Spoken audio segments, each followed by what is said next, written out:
Good morning. Good morning and welcome to the Unitarian Coastal Fellowship. Unitarian Universalists draw wisdom from faith traditions all over the world and believe that there are many paths to the truth. Indeed, there may be different truths. Each of us holds a piece of that truth within ourselves. I'm Tom Wentworth, your worship leader today, and with me today are worship associates John Brobst, Christoph Hintz over here, and Sarah Wax behind me over there with Alan. Our accompanist is Megan Smith, and I want to thank Mariana Newman, who I don't think is here today, whose work on last year's Memorial Day service really helped inspire this service today.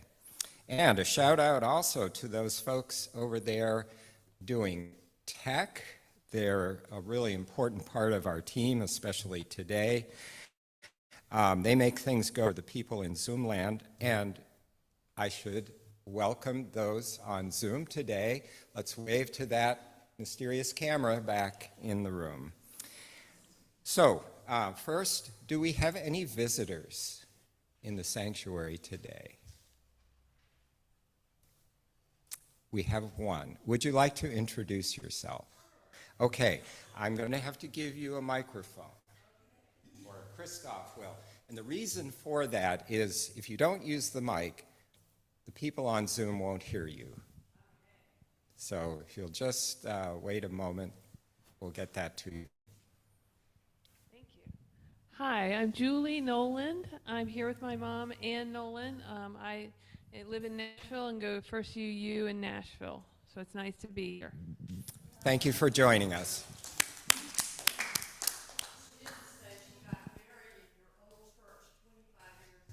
Oh my gosh, wow. The old church is still there, if you haven't been by. And now I have a few announcements. I forgot to make an announcement slide, so there are more than perhaps I'd like, but let's go through them. 2 weeks ago, we made signal flags with what you wanted to signal about the Unitarian Coastal Fellowship. The flags and the fabric markers are still out there in the social hall on the table under the television, so if you didn't get a chance to make one of those little flags last week, you can make one now, and after the service, and we'll add it to the strand. And we're going to hang those flags for the annual meeting in 2 weeks. If you're craving some midweek spiritual development, come to UCF this Wednesday, May 31st at 4:30 p.m. for a drop-in thoughtful gathering led by Reverend Micah.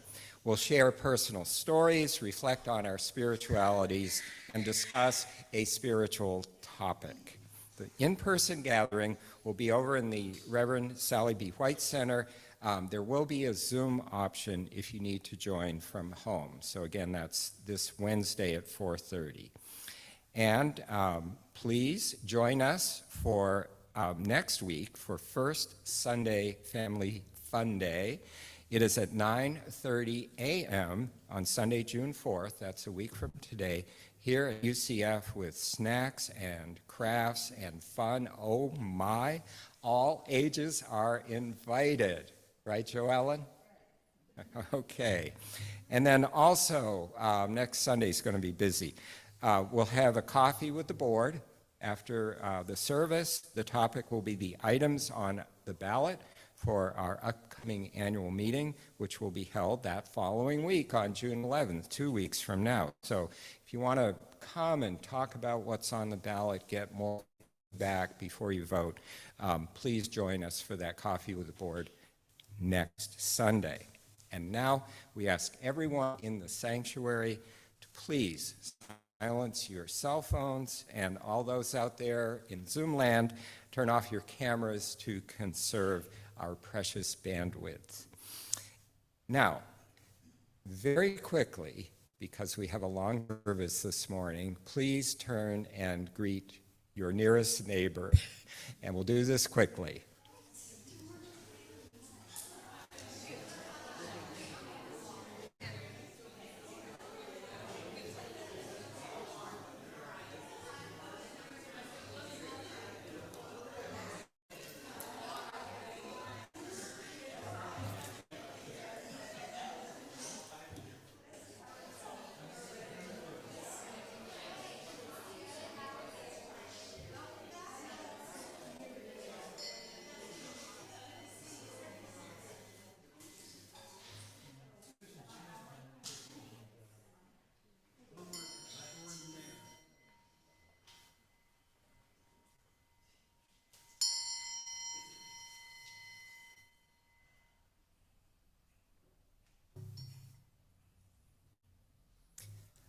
Our opening words are "We Gather to Remember" by Nicole McKay. Nicole is a UU military chaplain in Canada. Today we gather to remember those who could not grow old and those forced to grow old long before their time. We gather to mourn and grieve with one another all of our losses, the people, the stories, the loved ones, and the futures that could have been. We gather to do the hard work of facing the difficult realities of our present and our past, where there is conflict, violence, war, and hatred. We gather to hold space for silence. We try to make meaning of our history to help us work for peace and justice today. We gather to rekindle our source of hope for our future by recognizing in one another our shared humanity as we join in a concerted commitment for a better tomorrow. We gather because we need community to do all of this holy work.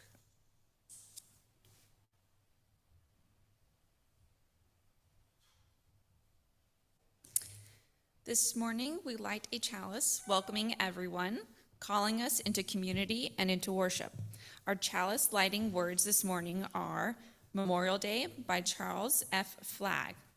In honor of those we have known and loved in the past, in recognition of the gifts and sacrifices they have made on our behalf, and in our sincere hopes that we may be worthy of their memory, we light our candles, we give our thanks, and we offer our prayers.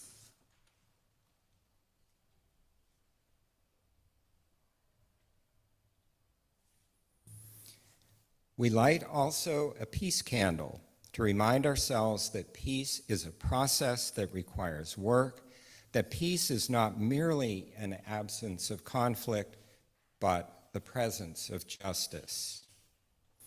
I now invite the congregation to repeat these words after me. Come, let us worship together. Come, let us worship together. Now, please all rise as you are willing and able for our opening hymn, which is number 165 in our gray hymnal, "When Windows That Are Black and Cold."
You all hear me okay? Today's Time for All Ages story is from this book. It's called Grave for My Family. It's by a little boy named Davidson Whetstone. At least he was a little boy when this book was written. And illustrated by his father. name is Davidson. I like Legos. My dad is in the Army. He is a Green Beret. A Green Beret trains in America by shooting guns, jumping out of airplanes, and learning to speak different languages. They are tough, strong, and brave. Dad went to Afghanistan. I felt sad.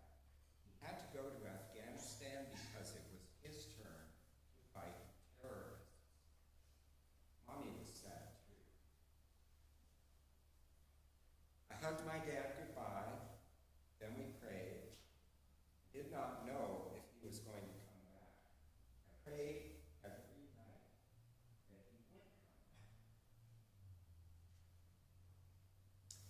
Even though I was still sad, I had fun because I got to visit Granddaddy and Grandma in Boston.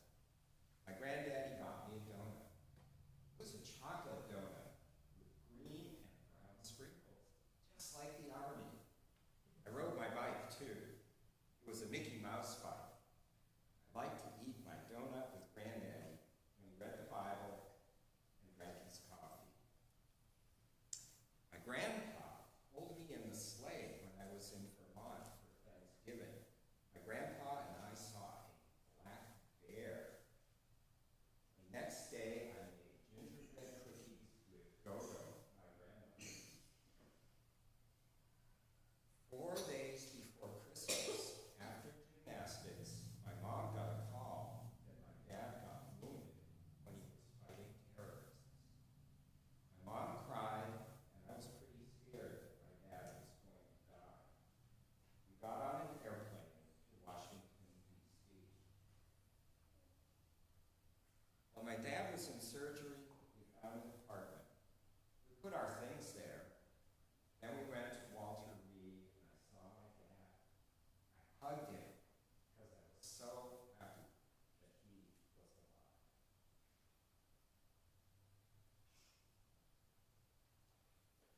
We had a special guest. It was Vice President Biden. We traveled to Washington, D.C. and saw the museums. I even saw the White House. My dad brought me to Washington to see the Vietnam Memorial Wall. I saw all the names on the wall. My dad and I went to the flag that flew over Fort McHenry, and my mom was there too, and my brother. We also went to the Arlington National Cemetery. We walked and saw the tomb of the unknown soldier. It is guarded by the old guard. They guard it through the night and day, even in storms. It is good to be respectful. I had so much fun with my family in Washington, D.C. Then we went to the Metro. It said, "Doors closing, step back."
Every week, we make some time and space for the full spectrum of the human experience.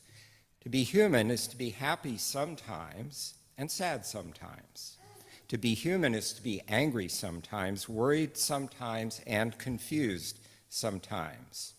To be human is to be never quite sure what's going on and just trying to keep up. I know I feel that way. It is best to never journey alone. When the music begins, I invite all who wish to line up against the far wall over here, over by the triptych. You can come around to the front, and if you have a personal joy or concern that you would like me to read aloud to the congregation, feel free to write it on one of those cards over on the little table there and leave it in the basket.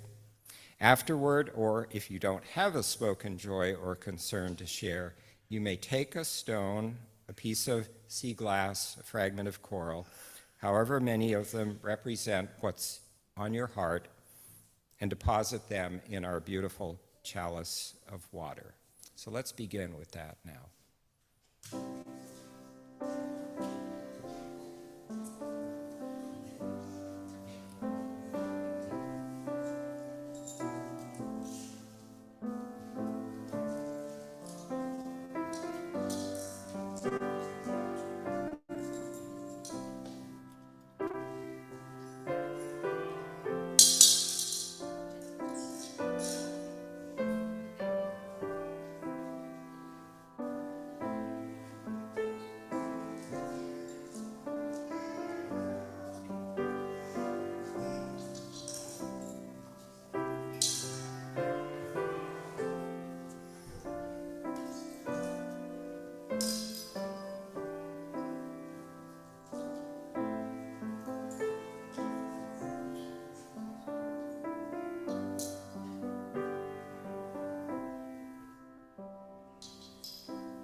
This first stone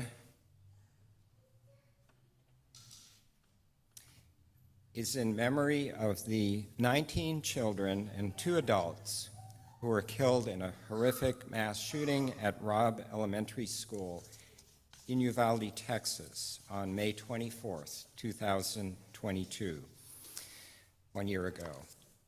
We have much work to do to put an end to gun violence in America, a pernicious metastatic cancer that we cannot seem to control.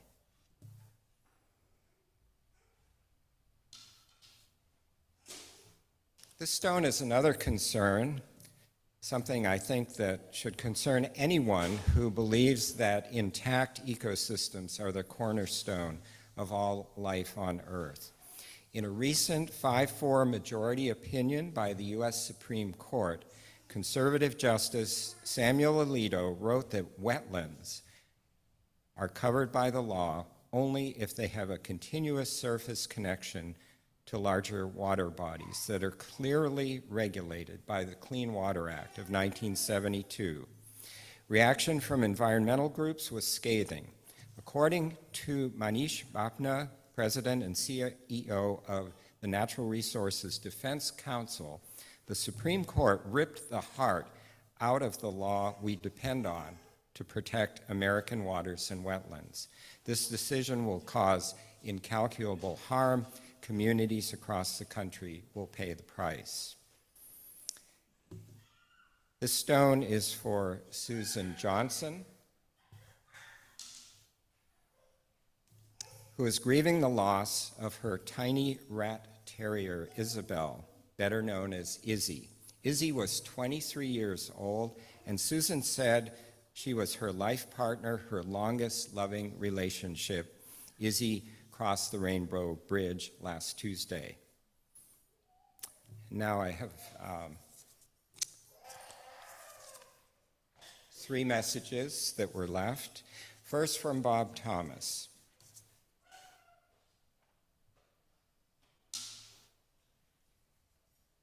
Bob says, remembering Sergeant Gordon Gardner killed in action just weeks before his 20th birthday, we were wounded together.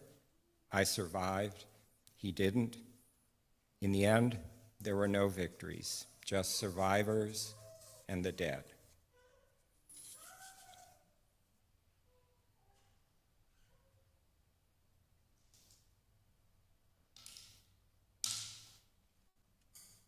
Two stones here, concern from Helene, prayers for 2 men I loved, both of whom fought in Vietnam and still suffer post-traumatic stress.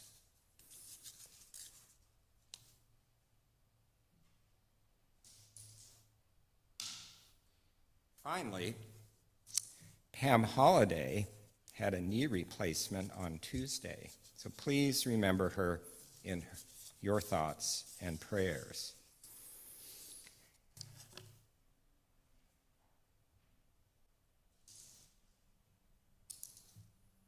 And now for some much-needed joy. Bob and Barb Thomas just returned from New York, where their grandson Kyle graduated with honors from the Fashion Institute of Technology with the BFA, and job prospects look good.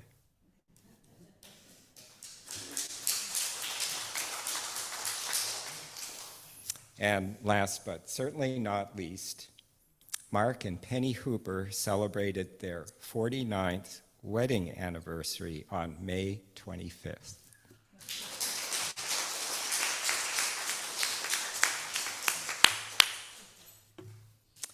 Let us pray using words by Heather K. Janulis entitled Called by Loss, Called by Peace. We come this day called by war, by the suffering we inflict and endure when minds across borders fail to reason and compromise. We come this day called by loss, the deaths of those who serve in our name, those whose lives end before their natural course, in service to a cause greater than their own. We come this day called by hope, hope that we will, in some season, finally surrender our swords for plowshares. And we come this day called by peace. May we hear its song. May we proclaim its promise. May our remembrance today renew our struggle. We can never stay or rest. And now, please remain seated as we sing 3 verses of the blessing song while our children leave for their morning activities. It's a blessing you were born, and it matters what you do. What you know about God is a piece of the truth.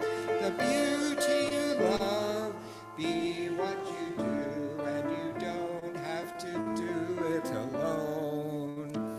It's a blessing I was born, and it matters what I do. What I know about God is a piece of the truth. The beauty I know, be what I do, and I don't have to do it alone. It's a blessing we were born, and it matters what we do. What we know about God is a piece of the truth. Let the beauty we love be what we do, and we don't have to do it alone.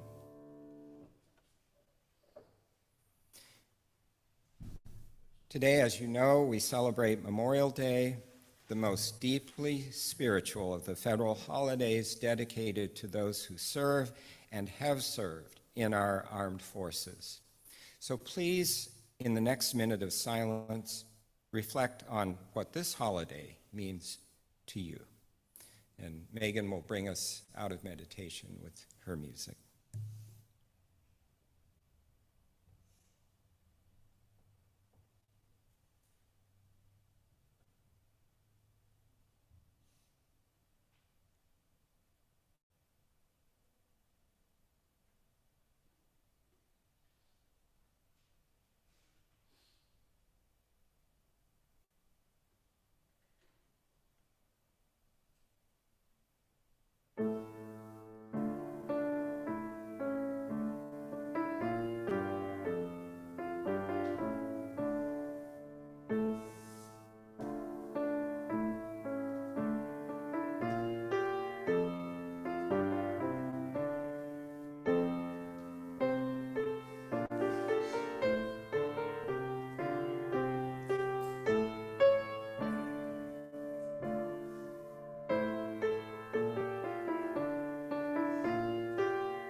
Memorial Day is a holiday that for many Americans has become firmly ensconced as the beginning of the summer vacation season and a time when many stores advertise big sales of their merchandise.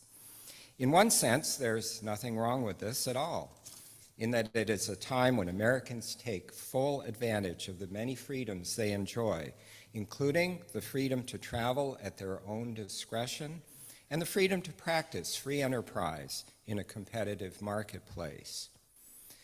The risk, however, is that we lose sight of the real intent of Memorial Day, which is to honor those who made the ultimate sacrifice, dying on battlefields near and far to preserve the freedoms that we enjoy today.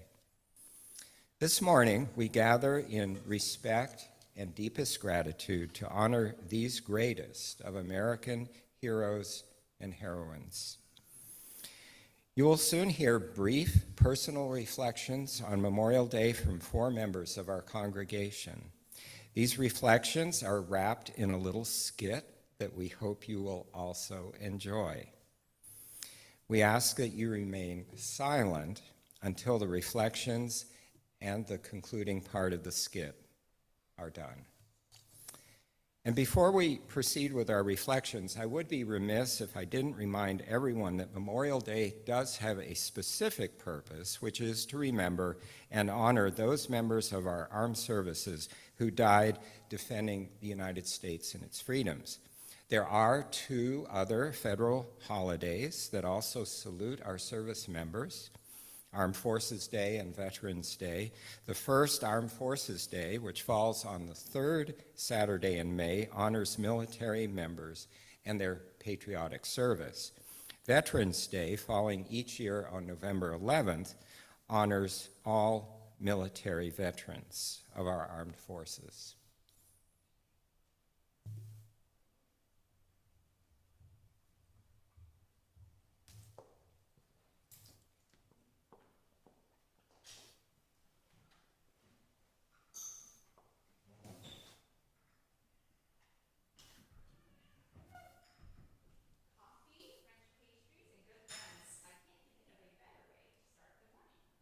Now, let's not forget that this is also Memorial Day weekend. I worry that the true meaning of this federal holiday gets lost in all the frenzy of travel and the informal beginning of the summer vacation season. Please use the microphone. Make sure it's on.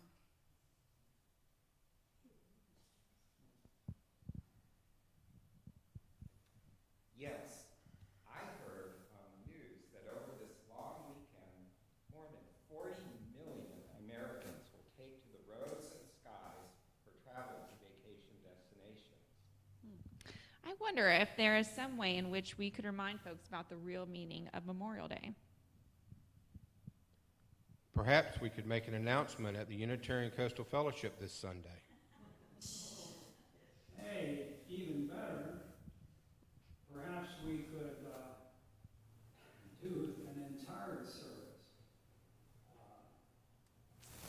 for Memorial Day. That's a great idea, John. You know, it turns out that I'm a worship leader this Sunday, and I'm in search of a topic. So let's do a Memorial Day service. We could call it In Memory. Count me in for a reflection. Hey, I'm on board for that. Me too. Hey, maybe we could rehearse these reflections right here in the coffee shop. They even have a little podium for meetings. Tom, why don't you do that? And I'll follow you. Okay.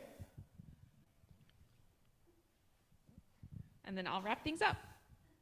Wow. I think we have a plan. Well, let's do this. I'll go first.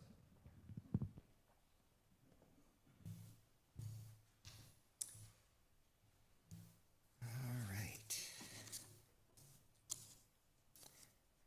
I'll give this a try. Good morning. I'm Tom Wentworth. Unlike the others from whom you'll hear this morning, I did not serve in the United States Armed Forces. I came of age during the Vietnam War. I believed that the United States' involvement in this war was fundamentally wrong, and I actively protested it. However, I registered for the draft as required by law, and in the draft lottery held in the fall of 1969, I drew a high number, which gave me a free pass to continue my education and earn a doctoral degree in plant ecology, which led to a rich and varied career in teaching and research. My Memorial Day reflection takes me back to 1971, when in my first summer as a graduate student at Cornell University, I had the privilege of attending a 2-month course in tropical biology offered by the Organization for Tropical Studies in Costa Rica. During that time, the Vietnam War continued to rage, and the United States remained deeply involved. The instructor of our course, who was an outstanding ecologist and an avowed Marxist, asked the 24 students to perform 1 day of service for the Army of North Vietnam, preparing bandages and other medical supplies to be sent in support of their war effort. Although I was deeply opposed to the war, I alone among the students chose not to participate in this action. I could not, in good conscience, support our enemy in this conflict. My reason was simple. Irrespective of my view of the cause for which our armed forces, my brothers and sisters, were fighting, I refused to do anything that could increase the terrible risks that they were facing. When our service members returned from the war, I honored their sacrifices as well as the sacrifices of those who perished in that conflict. The disdain that our service members received upon their return from Vietnam by those opposed to the war itself was, in my opinion, one of the ugliest sights I have ever witnessed. I believe that those who serve in our armed forces, whether drafted, enlisted, or commissioned, do so in defense of our freedoms. They put their lives on the line for us, and they deserve our gratitude and our respect. If they make the ultimate sacrifice, they deserve our ultimate gratitude and respect.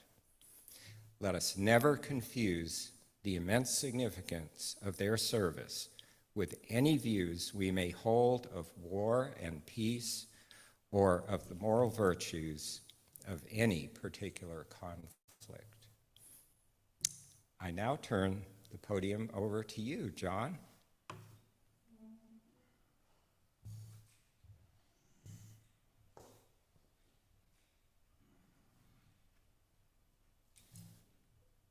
Let me turn this other thing off, or I'll get heck from... Okay. Good morning, everyone. I'm John Brobst. I'm a longtime UU church member and proud to have served in the United States Army. I have had many relatives who also served our country. My great-grandfather, John Brobst, John Jacob Brobst, fought in the Civil War where he lost his right leg. My uncle Art Brobst fought in World War I. My brother fought in World War II, and also, well, he volunteered in World War II in the Navy and fought in the Army in the Korean conflict.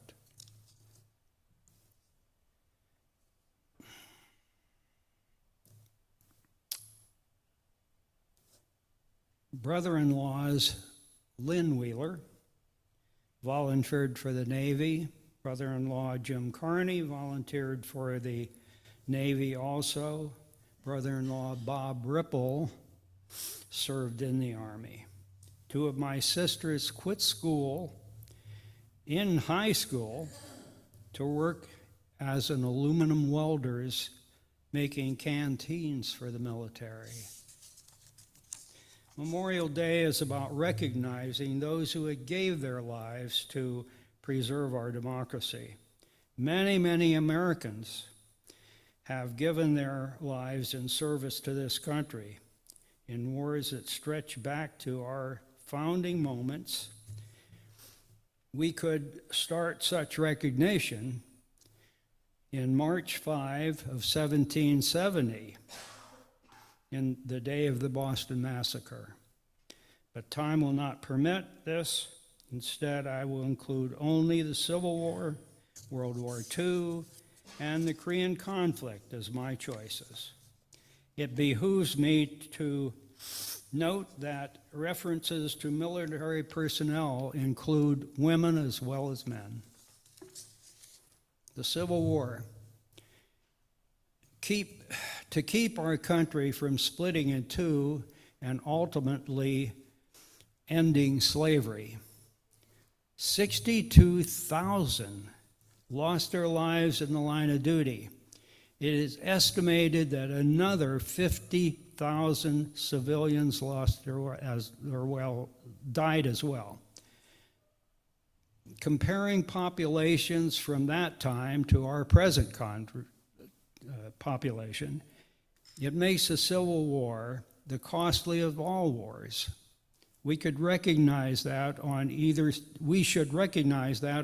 side, men felt so strongly about their cause that before going into battle, they would pin a note on their shirts with details that included stating, "This is the day I died." World War II. The Army Air Corps started in March of 1940 through September of 1945. 13,600 flyers lost their lives along in 700 bombing accidents. Before these men finished their Germany bombing duties, they were required to complete 30 bombing runs, a nearly impossible mission. An astonishing 71% of the bombing crews were killed or missing during that time. Can we imagine doing this ourselves? How many of you know, can we imagine doing this ourselves? I've lost my place here. 29% going to work, and 29% you might not have be alive the next day. And also, how many of you know that George McGovern, a former U.S. President nominee and U.S. Senator, was a B-24 bomb pilot that flew 35 missions and received numerous combat awards. I must at least include the single-handed accomplishments of the Marines, Army, and Navy in their efforts to defeat Japan in the Pacific Campaign. That effort cost 111,600 dead or missing, and another 140 wounded. The Korean conflict. This one is dear to me as my brother, who served in the Navy during World War II, was drafted in the Army to serve in Korea. He was abducted at the very time his wife was pregnant with their first child. In that conflict, Bill returned home without fanfare or recognition of his service by the general public. His attitude, it was his duty to serve. Recognition was not necessary. The Korean War could not be called a war due to its being a United Nations effort.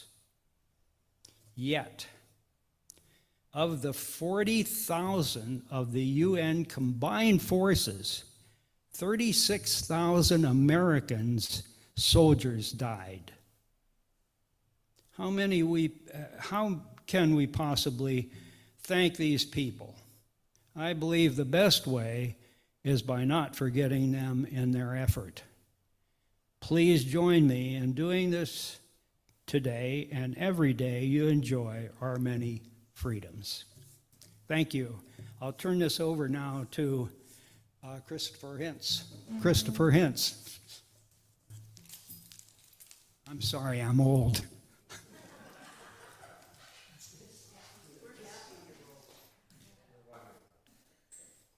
Good morning. I'm Christoph Hintz. Let me start with this. I come from a family with a tradition of military service. The vets in the family, at least the ones I know about and remember, starting with myself, are me, Christoph H. Hintz, U.S. Navy, and during the Cold War. Paul F. Vopel, my wife's dad, U.S. Army, Vietnam. My sister-in-law, Jennifer Hintz, U.S. Army.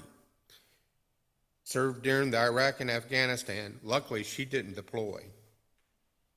My dad, Frederick M. Hintz, U.S. Navy. He did 3 combat patrols in the subservice during Korea.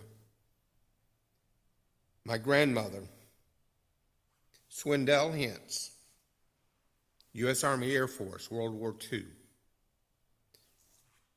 My grandfather on my mother's side, Daniel M. Williams, my uncle on my mother's side, Daniel M. Williams, Jr., U.S. Navy, World War II. He was a PT sailor. And during the Army for Korea. Her dad, my grandfather, was in the Army during World War I. Her uncle, my great-uncle Harry, was in the U.S. Navy during the Spanish-American War.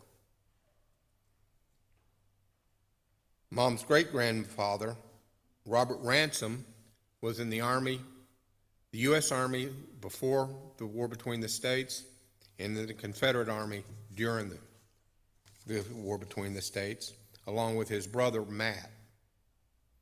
Their father, Seymour Ransom, was the Secretary of War for the state of North Carolina during the American War of Independence. There are more, but I don't know who they all are. Luckily, all of us came home. But here we are on Memorial Day weekend, and I think to those who gave up everything, up to and including their lives, for us in this great country. We seem to have forgotten just what we are remembering on Memorial Day. We have forgotten the price we have paid for the freedom to forget. I know that it is trite and probably Jingosket, but a country song title comes to mind. All gave some, but some gave all. But it rings true. What is the price of freedom? Because freedom is not free. Many people, have had to pay the ultimate price for us to have the freedoms so many of us take for granted. How many do you think paid this price? To summarize what John Brobst just shared with us, in the combined wars, we have lost 1,264,123 people in uniform, most of them in the war between the states. In fact, that particular bloodbath, 613,000 people in uniform gave their lives for our freedoms. The price has been paid in precious lives, the lives of our service members who paid the ultimate price, their lives.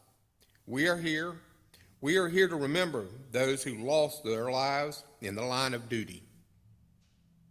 I don't think there is anyone here whose life has not been touched by death of someone in the service of country. We need to remember that even though our freedoms are God-given, they do not come without a price.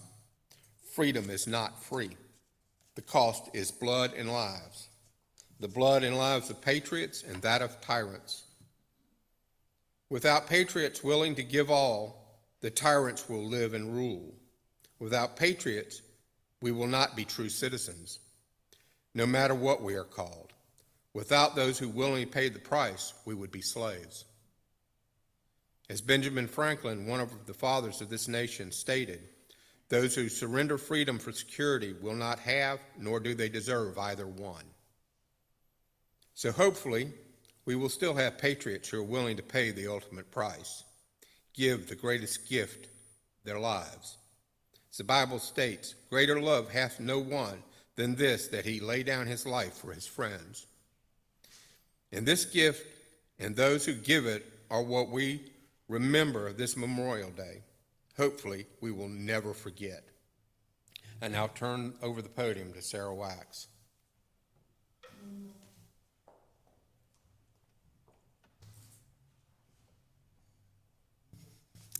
Good morning. If you don't know me, I'm Sarah. I served in the Army for 6 years as a dietitian. I am 4th generation military, and my nephews have both joined the military, so now we have had 5 generations serving the country, from Navy to Marine Corps to the Army. Our family is incredibly fortunate that my father, grandfathers, and nephews all returned home safely after deployments. I never served overseas, yet during my short time in the Army, I knew many others who lost people in Iraq and Afghanistan. I knew people who survived the 2009 Fort Hood shooting, but lost many friends. I knew others who lost people to suicide and training accidents. My dear friend, Captain Jeremiah Freitag, died of brain cancer linked to his time in Iraq by burn pits. As many of us know, Memorial Day is about honoring those who have made the ultimate sacrifice, their lives, in military service. Sacrifice means the act of giving up something valued for the sake of something else regarded as more important or worthy.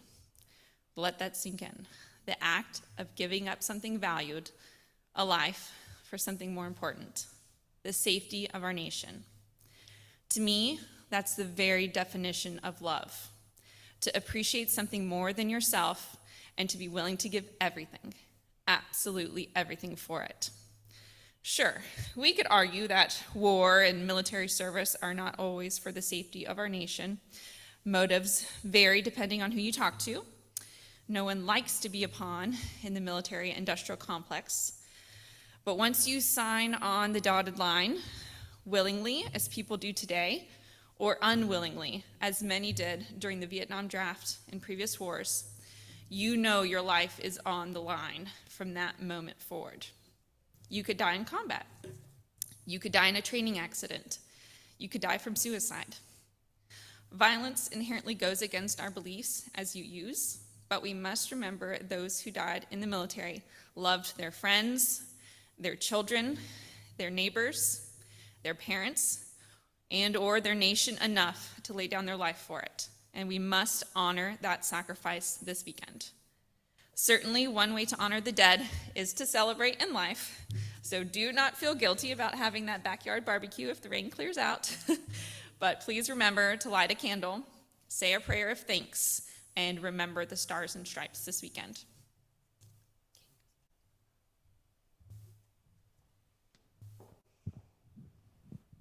Nice way to wrap things up, Sarah. Great job, everyone. I think we have all different things to say, but equally meaningful and contributive. Okay. Well, my pleasure. These are some things that have been on my heart and mind for a while. Wow, my friends, I believe we have created a service that will lift up Memorial Day's real meaning for the entire fellowship. So we'll see you all at UCF this coming Sunday. We'll post to that.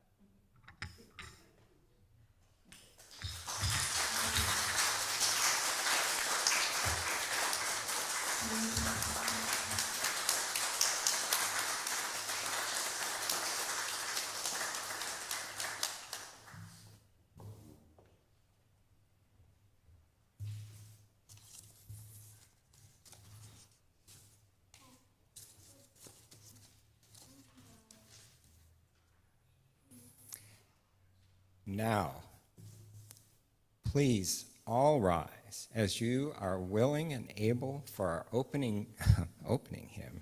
Sorry, we are getting toward the end. That hymn is number 162 in the gray hymnal, Gonna Lay Down My Sword and Shield. Please stand as you are willing and able.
study war no more.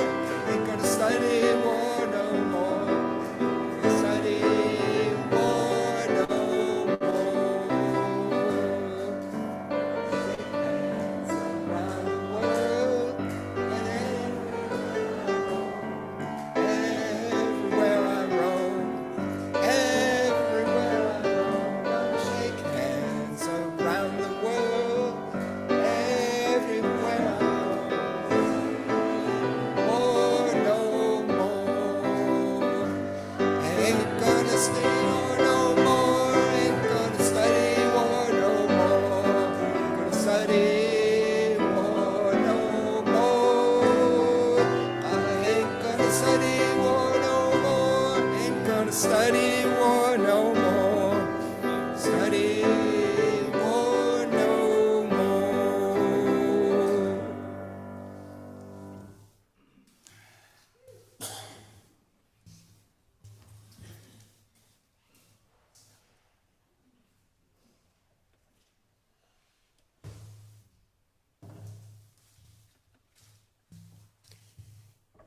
Here at the Unitarian Coastal Fellowship, we honor those who protect our nation and its precious freedoms through service in our armed forces. We can't do that without everyone pitching in with their time, treasure, and talent. I invite the ushers forward to collect today's offering.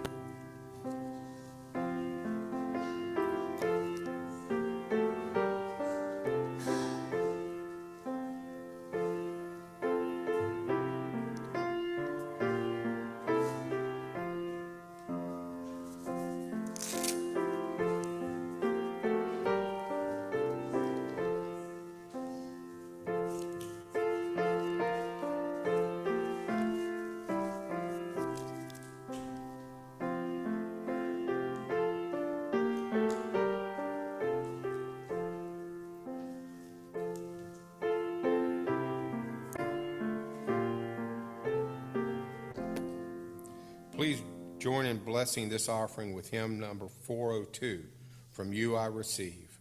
We'll sing it twice. I receive, to you I give, together we share, and from this we live. From you I receive, to you I give, together we share, and from this we live.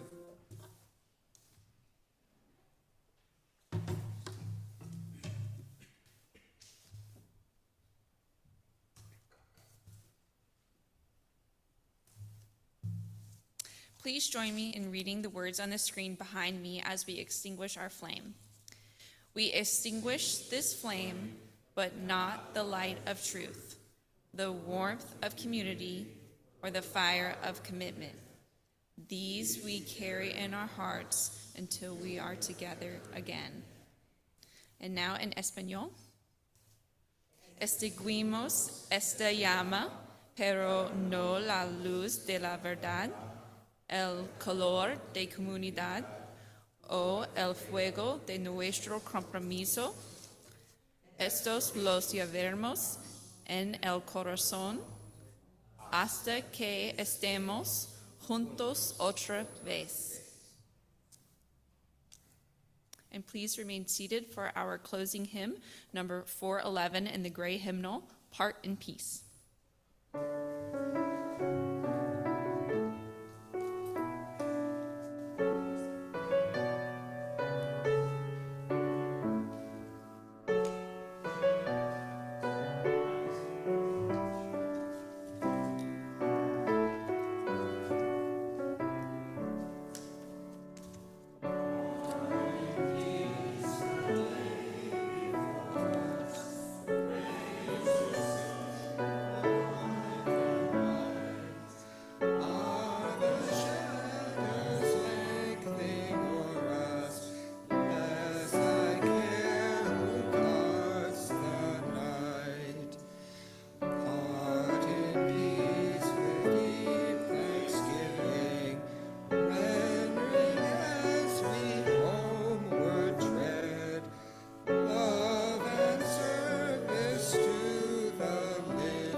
As is our tradition, please stand as you are willing and able and join hands for the benediction.